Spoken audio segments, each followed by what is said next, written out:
how to nail the first 30 seconds of an insurance phone call. And this one is a tough one. I remember when I first started, it was so hard to not sound like a telemarketer. Insurance dudes are on a mission to escape being handcuffed by our agencies. How? By uncovering the secrets to creating a predictable, consistent, and profitable agency sales machine. I am Craig Pretzinger. I am Jason Feldman. We are agents. We are insurance dudes. Why is that, Craig? I think there's a lot of nervousness that goes into the call. You're excited. Well, you know, a lot of different emotions running through the head as you pick up that call, and you anticipate somebody answering on the other end.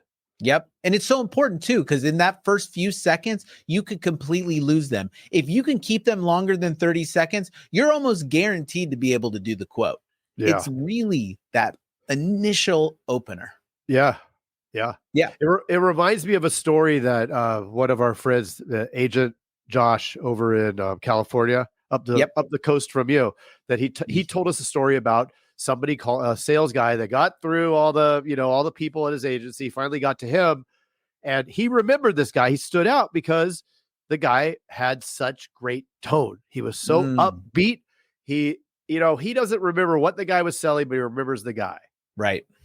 Yeah. And that's so important too, because like those are the things you don't think about, that like as an agency owner, you might have that sales guy that jumps on the phone and you're thinking like, I got to have that best script ever. Yeah. But it's not the script. It's the way they're making that person feel on the phone. Does it make them feel like they're going to be sold to? Does it make them feel like ejecting from the phone call? And it starts with us as the agency owner projecting that onto the salesperson, and then the salesperson projecting that. Yeah. So one of the tips that we always use in our agency, that you do too, is that that initial opener has to sound like a friend is calling a friend, because that initial knee-jerk reaction to a telemarketer or salesperson is click, or I'm just looking, or I'm not interested, right? That's right. Some kind of stop it. Oh, you can't see me. Stop, right? Yeah, we don't want them to be able to put the brakes on it. And it's a lot harder to put the brakes on somebody that is super upbeat, super nice, and seems like they love what they're doing. 100%. It's that whole thing. Like once a person is talking to you for even a little bit of time, if they invested even a little bit of time with you, they feel bad about just hanging up the phone. They don't feel bad initially at the very beginning. So that like initial split second, like that initial part of the phone call can be the difference between actually quoting a ton of people or not quoting anyone. Right. And there's a fine line too that develops over time, the ability to be able to kind of read the situation, read the tone very quickly, and know what level to be at, right? Because there is a certain level of matching and mirroring that has to go into it. As an example, like somebody coming in really hot, like really fired up, calling my wife, right? As a sales call, she'd be click. Like she doesn't want that, right? It's too high energy. She wants something a little bit more steady, mellow, which begs the question, why did she choose me? But right. But it's so true. Yeah. You don't want to come in too hot. And then if you're listening to us, you're thinking, oh, I got to come out of the gates like them. And it's not true. I mean, the one thing that I tell our salespeople all the time is, how do you answer the phone to your friend? If you're calling your friend and you're excited to tell them something, how do you show up? Yeah. And that might not sound excited to like me or somebody else, but it'll sound authentic. It'll sound like something that I'd be interested in hearing because it's coming from their voice. Right. And it helps them to understand, to like put it into perspective, like get them out of that sounding like a telemarketer role and more into like, oh yeah, how do I normally talk? Yeah. And it makes me think of the notion of a challenge here for the audience. This is I think the best thing that somebody could do, or I wish somebody had said to me when I was young and I was on the phone and I was making these dials and talking to leads and selling the coverages.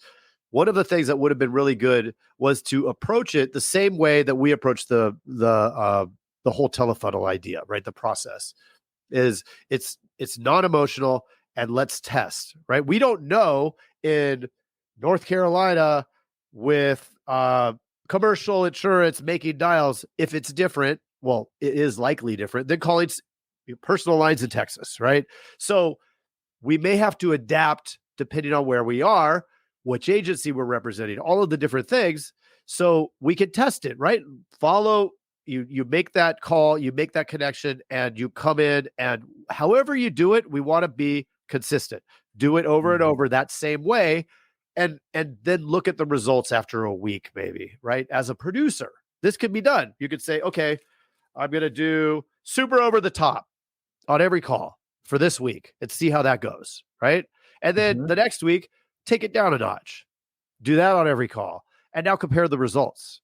Right. If the results are better in the second scenario, you're now moving towards the right track. You can test a little bit less, but this is what you could do in every aspect of your script, right? Yep. So as you're thinking about this, know that first 30 seconds is everything. Like, it'll double the amount of sales that you'll get if you nail that right. It might not seem like an important thing. It might seem like a ridiculous thing to keep practicing over with your sales reps or whatever, but like, do this and understand, how do they sound? Are we getting hung up on a lot? Like, the difference in what you will make is drastic. Right. Because the bigger the change at the top of the funnel, the bigger the impact down at the bottom, right? If we're losing right now, if there's 100 leads come in and you make contact with 20 of them, and then only one of them results in or five, let's say, what would it be? Two? About two would normally result in a quote, right? That's just kind of the basic numbers. Well, if you can improve that to 4, you just doubled the throughput of that funnel. Yep. And this is how you start selling a ton as an insurance agency. So let's take a couple action steps here. Yeah. Do this right now. When you get off the phone, go to your lowest selling sales rep and listen to just the first 30 seconds of 5 of their phone calls. And then you'll know how they're doing. And you'll know how much money you're going to make just by listening to that. Yeah. First 30 seconds. That's it. Yeah. Record it, play it back for them.